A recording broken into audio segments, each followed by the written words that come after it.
Assalamualaikum warahmatullahi wabarakatuh. Salam dan bahagia Bapak Ibu guru hebat. Berjumpa lagi dengan saya Tia Nurtriani, calon guru penggerak angkatan 9 dari SD Negeri Kadipaten 6, Kabupaten Majalengka. Saat ini saya sudah bersama dengan Bapak Dadan Rohdiana SPD MPD. Beliau merupakan Kepala SD Negeri Kadipaten 6, yang mana pada kesempatan ini beliau akan menjadi narasumber pada kegiatan wawancara terkait dengan pengambilan keputusan pada kasus-kasus dilema etika. Assalamualaikum warahmatullahi wabarakatuh, Bapak. Waalaikumsalam warahmatullahi wabarakatuh. Apa kabarnya hari ini, Pak? Alhamdulillah baik. Ya. Terima kasih Bapak atas waktunya yang sudah diberikan kepada saya sehingga pada kesempatan kali ini saya bisa mewawancarai Bapak untuk mengajukan beberapa pertanyaan ya Pak terkait dengan pengambilan keputusan yang berhubungan dengan kasus-kasus dilema etika. Baik Pak, langsung saja untuk pertanyaan yang pertama. Selama ini bagaimana Bapak dapat mengidentifikasi kasus-kasus yang merupakan dilema etika atau rujukan moral?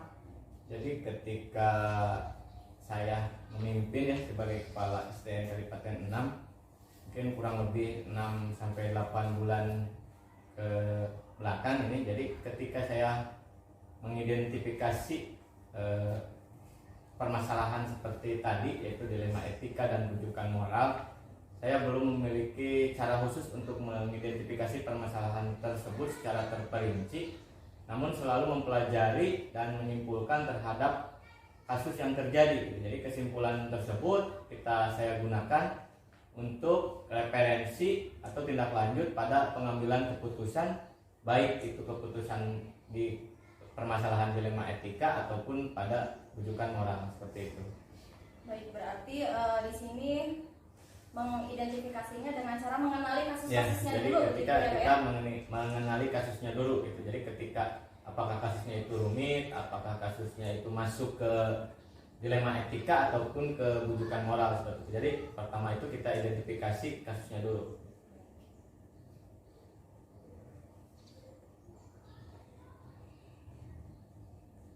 Baik Bapak, pertanyaan yang kedua, selama ini bagaimana Bapak menjalankan pengambilan keputusan di sekolah ini, terutama untuk kasus-kasus di mana ada dua kepentingan yang sama-sama benar atau sama-sama mengandung nilai-nilai kebajikan? Jadi ketika pada kejadian ini gitu kan, ada satu kasus yang memang benar-benar ada nilai kebajikannya, itu kemudian ada benar dan benar, seperti itu yang dilema etika itu. Jadi saya itu pertama kita koordinasi atau musyawarah secara kecil itu dengan pihak-pihak terkait seperti dengan guru, perwakilan orang tua, komite, pihak lain yang memang kita perlukan untuk menyelesaikan permasalahan serupa gitu. Jadi akan tetapi untuk beberapa masalah yang memang mendesak, saya itu sebagai pimpinan harus secepatnya segera mengambil sebuah keputusan gitu. Tapi keputusan yang diambil itu memang harus dipikirkan terlebih dahulu gitu kan. Apakah itu memang keputusan yang baik ataupun nantinya berdampak memang tidak baik gitu. Jadi pada intinya kita harus menggunakan naluri hati dan memang keputusan yang kita ambil itu memang harus yang terbaik gitu, seperti itu. Baik, berarti dalam hal ini harus ada koordinasi ya, dalam musyawarah dengan pihak-pihak terkait, baik guru, orang tua, komite gitu ya Pak ya, yang mungkin terlibat dalam kasus ini untuk bisa mengambil sebuah keputusan. Kemudian yang kedua harus cepat tanggap gitu ya Pak ya, ketika ada suatu permasalahan harus segera diselesaikan.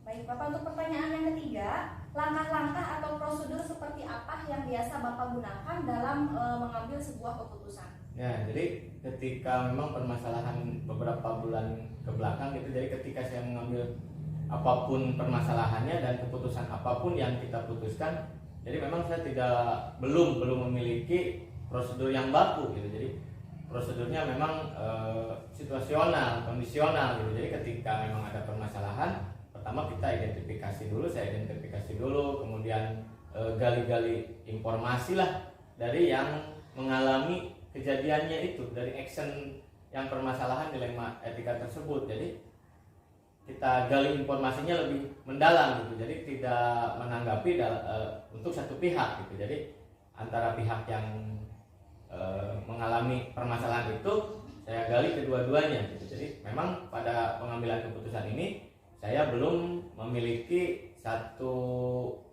prosedur yang baku gitu, seperti itu. Baik, berarti di sini bisa disimpulkan bahwa mungkin prosedurnya yang pertama adalah tadi mengidentifikasi dulu kasusnya, kemudian menggali informasi dan mengumpulkan fakta-faktanya mungkin ya Pak ya, dari berbagai pihak yang terlibat. Iya, baik. Selanjutnya Pak, hal-hal apa saja yang selama ini Bapak anggap efektif dalam pengambilan keputusan pada kasus-kasus dilema etika? Ya, jadi ketika kita memang harus memutuskan pada kasus dilema etika, itu kan ada beberapa kasus yang memang tingkat urgensinya berbeda gitu kan. Jadi ketika memang urgensinya harus diputuskan hari ini juga atau diputuskan waktu itu juga, jadi saya di sini berarti ambilnya ke berpikir gitu kan, berpikir dan ke naluri hati gitu kan, karena naluri hati kita tidak akan mungkin berbohong gitu bahwa siapa yang salah siapa yang benar ketika memang harus diputuskan pada kejadiannya hari itu juga. Namun ketika memang pada kasus yang lain yang urgensinya memang tidak terlalu urgen gitu ya, jadi saya misalkan bermusyawarah dulu dengan berbagai pihak atau stakeholder yang terkait gitu kan, kembali lagi ke seperti yang tadi di awal sudah diulas gitu kan, dengan guru, dengan komite, orang tua, bahkan bisa dengan levelnya yang lebih tinggi dari kepala sekolah, ada pengawas pembina, ataupun mungkin ketika kasusnya memang sangat-sangat besar ataupun sangat rumit ya bisa meminta bantuan dari pakar pendidikan ataupun dari dewan pendidikan, seperti itu. Baik, berarti dalam hal ini dilihat dulu tingkat Ya, urgensinya dilihat dulu seperti tingkat apa urgensi ya, kasusnya ketika kita akan mengambil sebuah keputusan. Ya, baik. Berarti jika memang harus diselesaikan secara cepat, Ya, maka selesaikan. Ketika memang ada waktu untuk istilahnya meminta koordinasi masukan dari pihak-pihak lain, maka itu juga diperlukan ya Pak ya dalam pengambilan keputusan. Ya, tapi ketika memang kita itu hanya bahan referensi ya. Jadi ketika kita misalkan minta bantuan ke yang lain, minta pendapatnya, memang itu hanya referensi. Toh pada akhirnya yang memutuskan itu kita, tapi kita pada dasarnya punya sebuah referensi A sampai Z-nya itu kita sudah paham gitu. Jadi ketika kita memang pada real yang salah mengambil keputusan, kita tidak terlalu disalahkan. Kenapa? Karena memang ada referensi dari pihak-pihak yang lain. Untuk pertanyaan selanjutnya Pak, hal-hal apa saja yang selama ini menjadi tantangan bagi Bapak dalam pengambilan keputusan di kasus-kasus dilema etika? Ya, jadi ketika memang pas saya porsinya pribadi masuk ke lingkaran atau dunia pendidikan, khususnya diangkat menjadi kepala sekolah 6 bulan ke belakang gitu kan. Jadi ketika kita masuk di sebuah instansi lembaga pendidikan, kita ambil contoh STK di Paten 6 itu, jadi kita menemukan kendala-kendala ketika kita akan mengambil sebuah keputusan, baik itu yang mengenai dilema etika ataupun rujukan moral. Hambatannya sebagai contoh yang real atau yang nyata itu ketika kita dihadapkan dengan guru-guru yang senior gitu kan. Jadi semata-mata pimpinannya berada usianya jauh di bawah mereka gitu. Jadi guru memang yang guru senior dari tingkat umur, pastinya dari tingkat umur, tingkat pangkat. Tapi ketika kita kembalikan lagi bahwa mereka itu adalah bawahan.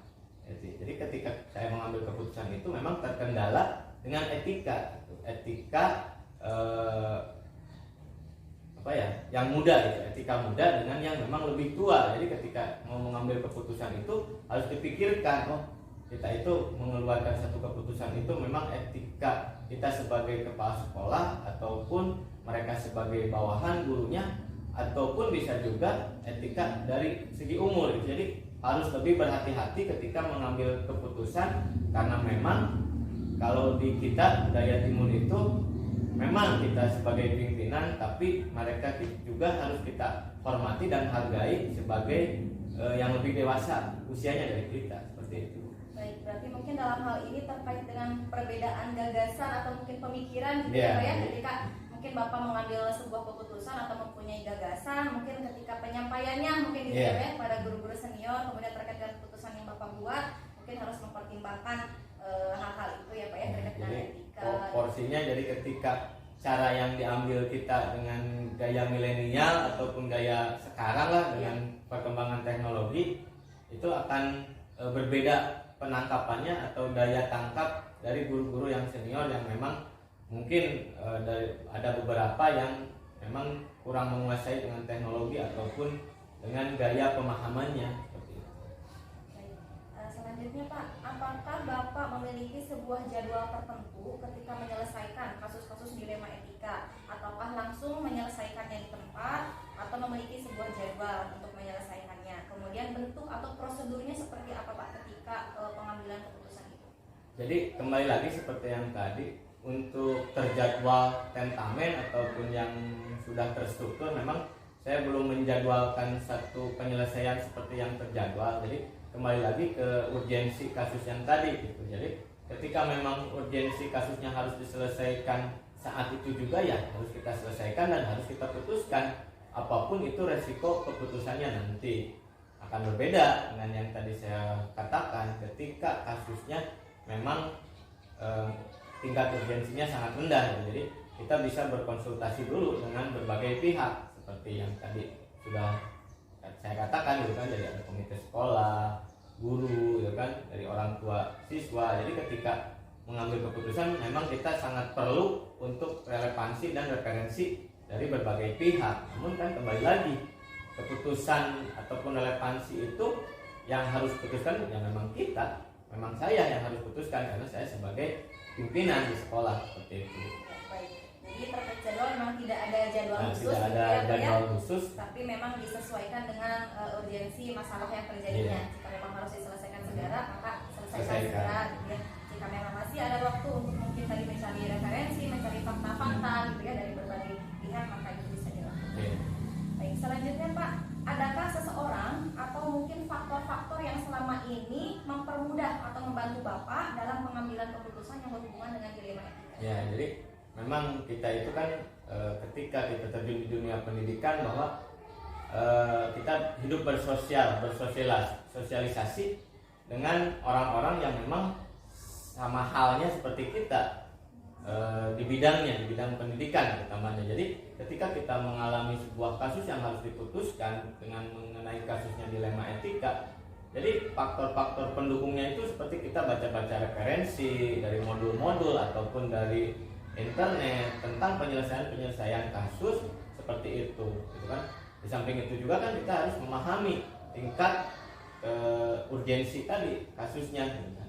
Mengenai seseorang yang memang dirasa sangat saya perlukan gitu kan, jadi untuk mencurahkan permasalahan yang kita hadapi gitu kan. Bisa misalkan sebuah permasalahannya bisa ke level yang lebih tinggi ataupun teman kita yang memang kita percayai. Seperti contoh, saya punya seorang senior lah, panutan gitu kan, sama jajaran kepala sekolah juga gitu. Jadi saya selalu gitu kan berkomunikasi ketika memang harus memutuskan hal-hal tersebut. Jadi seseorang tersebut yang memang dalam realnya satu konstek dengan kita itu memang pure sangat membantu kita untuk memutuskan kasus dilema etika tersebut. Berarti dalam hal ini memang membaca, banyak mencari literatur mungkin ya Pak ya, banyak membaca-baca tentang langkah-langkah dalam penyelesaian kasus atau mungkin pengambilan keputusan. Juga mungkin di sini ada orang yang mungkin Bapak anggap sebagai panutan ya, yang bisa dijadikan contoh, atau mungkin tadi ketika kita ingin mengambil sebuah keputusan mungkin meminta pertimbangan atau mungkin saran-saran dari beliau. Baik, untuk terakhir ya Bapak, pertanyaan terakhir, dari semua hal yang sudah disampaikan, pembelajaran apa yang bisa Bapak petik dari pengalaman Bapak ketika mengambil sebuah keputusan tentang kasus dilema etika? Jadi ketika kita mengalami berbagai kendala atau permasalahan tentang kasus dilema etika, jadi banyak pelajaran yang harus kita temukan gitu kan. Jadi pertama kita harus memang banyak berkomunikasi gitu kan. Intinya mendengarkan referensi yang baik. Siapapun yang memberikan referensi itu memang itu sangat membantu bagi kita untuk melaksanakan atau memutuskan sebuah permasalahan gitu kan. Jadi ketika itu kita ambil pelajarannya, kita identifikasi banyak literasi gitu kan, buka-buka modul panduan dan lain sebagainya tentang penyelesaian kasus-kasus dilema etika gitu. Jadi ketika kita toh ke depannya ataupun saat bagaimana kita mengalami harus memutuskan kasus seperti tersebut, pengetahuan dan wawasan kita memang sudah ada gitu. Jadi pengalamannya ya harus mengidentifikasi dan berkomunikasi dengan baik dengan berbagai orang yang berada pada lingkungan tersebut gitu. Baik, berarti dalam hal ini pembelajaran yang bisa diambil itu ketika kita menghadapi sebuah permasalahan, maka itu bisa dijadikan pengalaman ya baik untuk kita untuk kedepannya ketika ada permasalahan seperti itu kembali. Jadi kita harus menyelesaikannya lebih bijak dan lebih baik lagi dari keputusan sebelumnya. Baik Bapak, mungkin itu untuk pertanyaan-pertanyaannya. Saya ucapkan sekali lagi terima kasih banyak atas waktu yang sudah diberikan dan terima kasih juga atas jawaban-jawaban yang sudah diberikan. Baik Bapak dan Ibu guru hebat, demikian tadi kegiatan wawancara yang telah kami lakukan terkait dengan pengambilan keputusan yang berhubungan dengan kasus-kasus dilema etika. Terima kasih atas perhatiannya. Wassalamualaikum warahmatullahi wabarakatuh. Assalamualaikum warahmatullahi wabarakatuh.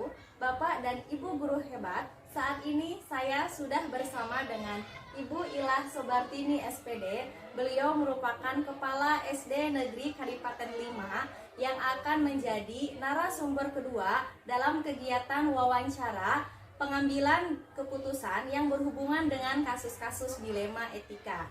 Baik, langsung saja saya akan melaksanakan wawancara. Assalamualaikum Ibu. Waalaikumsalam. Bagaimana kabarnya hari ini Bu? Alhamdulillah sehat. Alhamdulillah baik ya Bu ya. Ibu mungkin langsung saja ya Bu ya. Jadi saat ini saya akan mengajukan beberapa pertanyaan kepada Ibu terkait dengan pengambilan keputusan yang berhubungan dengan kasus-kasus dilema etika.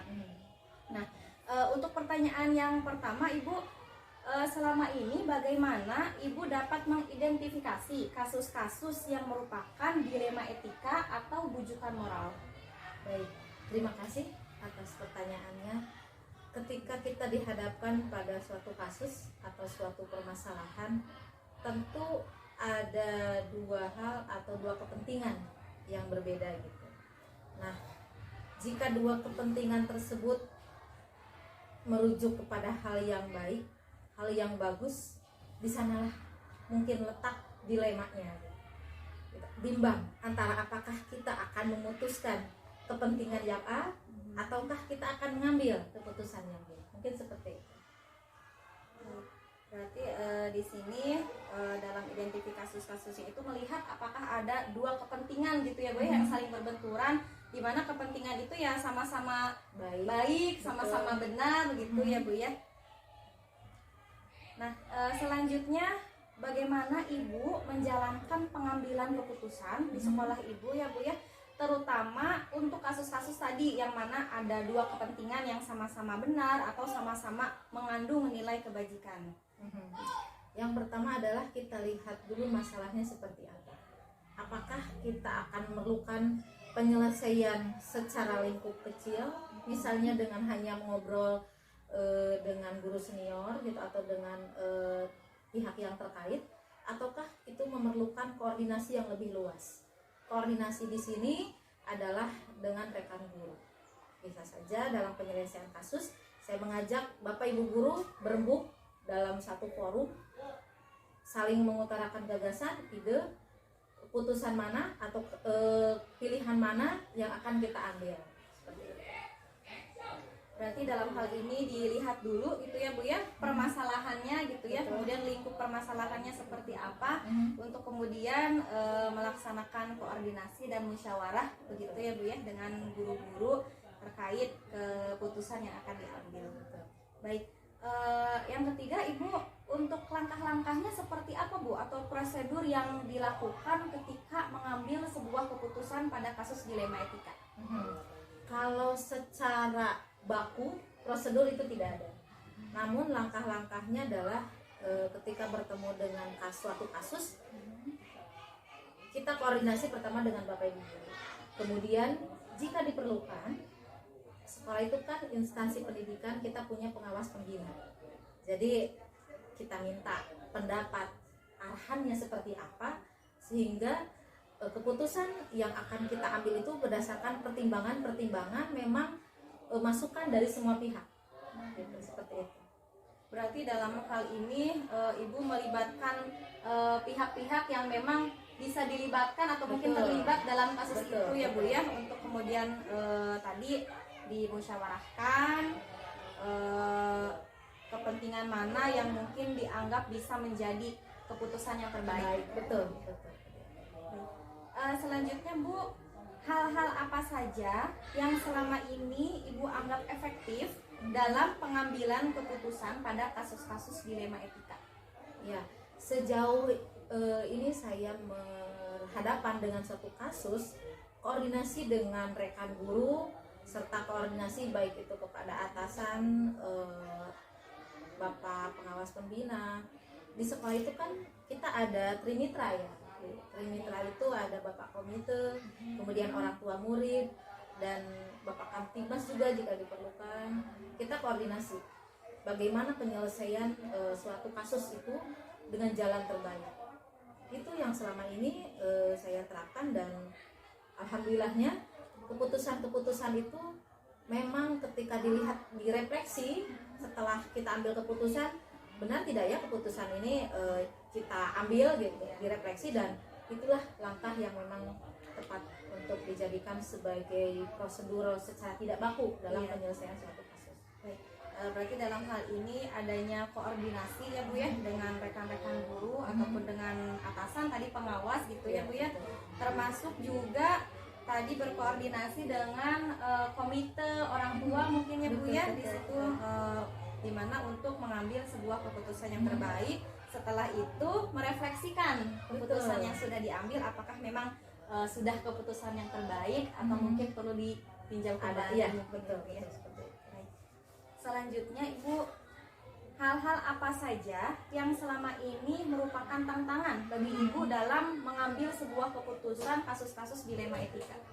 Ya, tantangan dalam mengambil sebuah keputusan yang pertama adalah ketika kita melihat kasus, kita kan sudah ada ya gagasan kita sendiri bahwa ide ataupun gagasan yang kita inginkan, wah sepertinya saya lebih condong misal dalam satu keputusan, tapi itu menjadi bimbang, dan tantangannya adalah bagaimana saya kemudian membawa gagasan tersebut, ide tersebut kepada lingkup yang lebih luas. Karena dalam suatu instansi pendidikan itu kan ada ya seperti tadi disebutkan, ada orang tua, ada murid, ada guru, kemudian ada pihak-pihak yang terkait juga lainnya.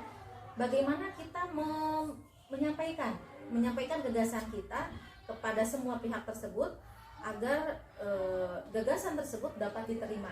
Itu mungkin salah satu tantangan yang memang dikatakan mudah, tidak mudah, tapi juga dikatakan sulit, tidak sulit.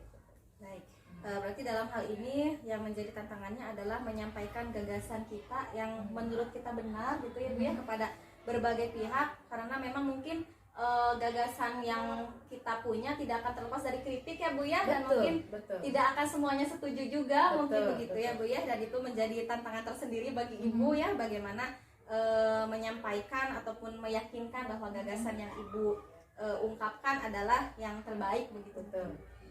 Baik, apakah Ibu memiliki sebuah jadwal tertentu gitu Bu dalam menyelesaikan kasus dilema etika, ataukah misalkan ketika ada kasus langsung diselesaikan di tempat, atau mungkin ada jadwal untuk menyelesaikannya? Kalau untuk jadwal, karena yang namanya kasus itu kan insidental ya, itu tidak bisa kita perkirakan, oh ya bulan depan pasti ada kasus, tidak ya, insidental. Artinya untuk penyelesaiannya pun ya tidak dijadwalkan gitu. Namun yang menjadi prinsip adalah setiap ada kasus selesaikan dengan segera, karena kita tidak pernah tahu kapan kasus yang lain akan muncul. Bukan maksud kita berharap ya, tapi kita mencegah agar jangan kasus ini belum selesai karena menunggu jadwal itu muncul kasus yang lain gitu. Nanti malah bertumpuk dan malah tidak terselesaikan karena kita jadi terbentur banyak kasus. Nah, jadi kesimpulannya adalah selesaikan itu dengan segera. Tidak ada jadwal kapan harus diselesaikan. Seperti itu. Berarti untuk prosedurnya Bu tadi dalam ketika menghadapi kasus dilema etika gitu ya Bu ya, prosedurnya seperti apa Bu? Yang pertama adalah ketika ibu akan keputusannya seperti ini. Nah, untuk membuat atau menghasilkan Ke arah sana. keputusannya itu seperti apa prosedurnya? yang pertama pahami dulu kasusnya. Pahami dulu permasalahannya seperti apa. Setelah memahami masalah, kita lihat di permasalahan tersebut ada tidak aturan atau norma atau hal-hal mendasar lain yang ikut ke dalam kasus tersebut. Setelah kita memahami masalah, memahami kemudian pandangan, katakan apa ya, sudut pandang lain gitu dari permasalahan tersebut, maka tentukan siapa saja yang terlibat dalam permasalahan tersebut. Jika sudah dapat ditentukan siapa yang terlibat ke dalam permasalahan tersebut, maka jalan selanjutnya adalah kita koordinasi, kemudian untuk menentukan kita akan mengambil keputusan yang mana, di mana keputusan tersebut adalah yang paling terbaik, namun yang paling minim resiko. Gitu. Setelah dicari keputusan yang terbaik, dipahami, diamini oleh semua pihak bahwa itulah keputusan yang terbaik. Langkah terakhir seperti yang tadi disebutkan, setelah beberapa waktu kita evaluasi langkah tersebut. Jika memang tetap itu adalah keputusan terbaik, ya alhamdulillah. Gitu. Namun jika di perjalanannya keputusan tersebut mengandung resiko yang ini ada timbul satu hal dampak, maka kita selesaikan dampak tersebut atau kita cari solusi lain yang bisa minimalisir dampak tersebut. Jadi untuk prosedurnya yang pertama berarti melihat dulu ya Bu ya dari akar masalahnya ya. Apakah akan berbenturan dengan kebijakan, Betul, norma, betul. atau kemudian etika atau mungkin kebijakan mungkin ya Bu ya. Baru kemudian dilihat siapa saja yang terlibat Betul. dalam kasus tersebut untuk kemudian dimusyawarahkan ya Bu ya, dimusyawarahkan, dicari solusi yang terbaik yang minim resiko gitu Iya, ya Bu ya. betul. Setelah itu baru dievaluasi dan refleksi apakah keputusan tersebut memang sudah yang paling baik atau mungkin perlu dikaji ulang gitu ya Bu ya. Baik, selanjutnya Ibu, adakah seseorang atau mungkin faktor-faktor apa yang selama ini mempermudah atau membantu Ibu dalam mengambil sebuah keputusan dalam kasus-kasus dilema etika? Ya, terkait support system. Ya, support system, katakan support system itu alhamdulillah saya dapatkan di sini karena tenaga kerja tendik di Kadipaten 5 ini kami itu koordinasi sangat baik, komunikasi sangat terbuka, sehingga setiap ada kasus atau apa saya enak untuk ngobrol dengan rekan guru, mengutarakan permasalahan seperti ini. Dan beliau-beliau pun kebetulan mereka usia ada yang di atas saya, pengalaman tentu kan lebih banyak. Saya terbuka sekali ketika ada rekan guru yang lebih senior, tapi tidak menutup kemungkinan yang junior juga ya, yang usia di bawah saya, mengutarakan pendapat. Yuk, ini seperti ini masalahnya, ini bagaimana? Kita saling beradu argumen, beradu pendapat, sehingga diketemukan, oh ya, ini jalan terbaik. Mungkin di sanalah orang-orang yang alhamdulillahnya saya temukan di sekolah ini. Gitu. Tidak saja terlepas dari rekan guru, baik itu dari bapak pengawas pembina, dari bapak komite, orang tua murid, termasuk dari anak siswa gitu, dan siswa, alhamdulillahnya syukur. Baik, berarti di sini yang menjadi faktor-faktor yang mempermudahnya itu adalah support system yang Ibu dapatkan di sini gitu ya Bu ya, dari berbagai pihak termasuk rekan guru, kemudian pengawas, kemudian komite orang tua beserta murid-murid juga gitu ya Bu ya. Berarti di sini support sistemnya sudah baik ya Bu ya di sini. Alhamdulillah. Ya. Baik, terakhir Ibu ya, dari semua hal yang sudah disampaikan, pembelajaran apa yang bisa Ibu petik ketika Ibu menghadapi suatu permasalahan atau kasus-kasus dilema etika dan Ibu bisa membuat keputusan gitu yang terbaik dari kasus dilema etika itu?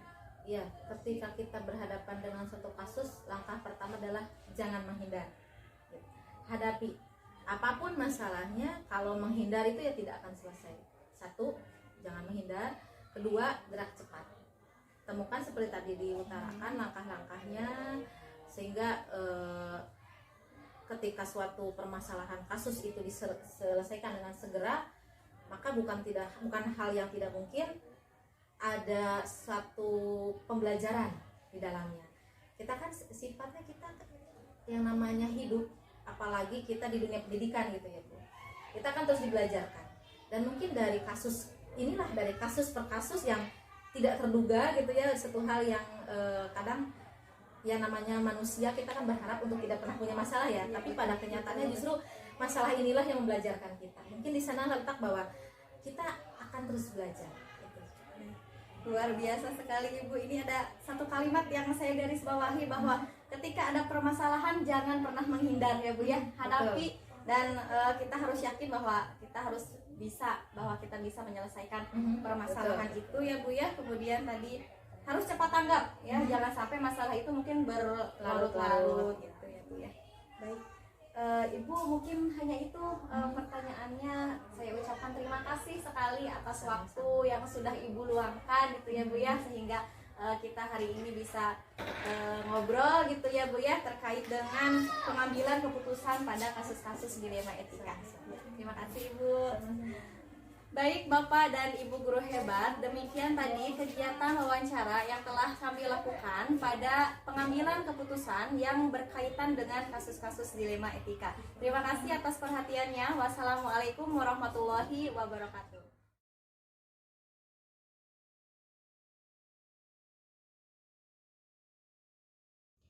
Berdasarkan hasil wawancara dari kedua narasumber, hal menarik yang saya dapatkan adalah bahwa ketika kita menjadi seorang pemimpin, kita tidak akan terlepas dari yang namanya permasalahan, terutama kasus-kasus dilema etika. Apabila kita berhadapan dengan kasus-kasus dilema etika, maka jangan pernah menghindar darinya. Kita harus berani untuk menghadapinya, gunakan akal dan naluri, serta tidak gegabah dalam mengambil keputusan. Setiap keputusan yang diambil dalam kasus-kasus dilema etika harus benar-benar dilihat apakah ada nilai-nilai kebajikan yang saling berbenturan ataukah tidak. Dalam hal ini, kedua narasumber yang saya wawancarai sama-sama melihat terlebih dahulu kepentingan atau nilai kebajikan apa yang saling berbenturan dan nilai mana yang harus lebih diprioritaskan, serta melihat lingkup permasalahannya. Apakah masih dalam lingkup kecil ataukah sudah termasuk dalam lingkup yang lebih luas. Kemudian, dalam prosesnya, pengambilan keputusan tersebut haruslah melalui kegiatan musyawarah dengan pihak-pihak yang terkait atau pihak yang terlibat. Adapun pertanyaan yang masih mengganjal dari wawancara yang telah dilakukan adalah terkait dengan langkah-langkah pengujian pengambilan keputusan. Dari hasil jawaban yang saya peroleh, saya menangkap bahwa ada 3 prosedur yang telah dilaksanakan dari 9 langkah pengambilan dan pengujian keputusan, seperti mengidentifikasi nilai-nilai kebajikan, siapa pihak yang terlibat, dan mengumpulkan fakta. Jadi, dalam hal ini, dari 9 langkah pengambilan dan pengujian keputusan ini belum diterapkan seluruhnya.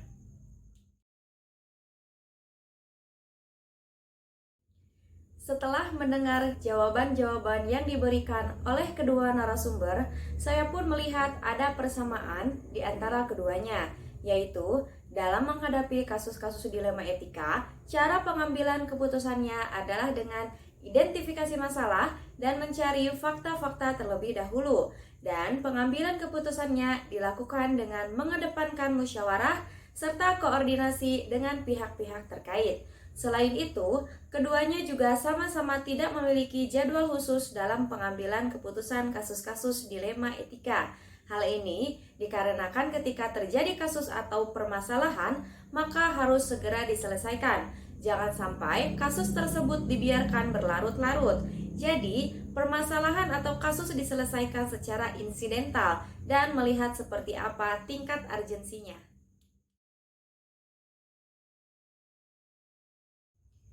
Untuk rencana ke depan yang akan dilakukan oleh kedua narasumber dalam menjalani keputusan yang mengandung dilema etika adalah jika terjadi kasus yang membutuhkan suatu pengambilan keputusan, maka harus cepat tanggap terhadap kasus yang terjadi. Selain itu, harus ada prosedur khusus dalam mengambil keputusan sehingga dapat diukur seberapa efektif hasil pengambilan keputusan tersebut. Dilihat dari faktor resiko dan dampaknya. Hal-hal yang bisa dilakukan antara lain identifikasi terlebih dahulu permasalahannya seperti apa, Kemudian siapa saja pihak yang terlibat di dalamnya, mengumpulkan fakta-fakta, baru kemudian mencari solusi dan buat keputusan dengan mengutamakan musyawarah. Karena kita perlu untuk mendengarkan masukan, saran, ataupun pendapat dari orang lain agar keputusan yang diambil tepat sasaran dan memberikan kebaikan untuk semua pihak. Sedangkan untuk mengukur efektivitas keputusan yang telah diambil, bisa dengan melakukan refleksi dan evaluasi atas keputusan yang telah diambil tersebut. Jika setelah diterapkannya keputusan tersebut memberikan dampak yang baik, maka dianggap keputusan tersebut sudah tepat. Namun jika di kemudian hari diperlukan adanya pengkajian ulang dari keputusan yang telah dibuat, maka keputusan tersebut bisa dipertimbangkan kembali dan mencari solusi alternatif yang lain untuk dipergunakan di kemudian hari jika menemukan kasus-kasus yang serupa. Karena dalam hal ini pengambilan sebuah keputusan dari kasus-kasus dilema etika dapat dijadikan pembelajaran dan pengalaman yang berharga, sehingga ketika menghadapi kasus-kasus di kemudian hari kita sudah terlatih dalam pengambilan keputusan. Ketika saya menghadapi kasus-kasus dilema etika dan harus mengambil sebuah keputusan, maka saya harus bersikap reflektif, kritis, dan terbuka terhadap permasalahan yang terjadi. Saya akan melihat paradigma dilema etika apa yang terjadi dalam kasus tersebut. Kemudian, saya akan mempertimbangkan prinsip pengambilan keputusan dilema etika mana yang akan saya gunakan untuk membuat keputusan.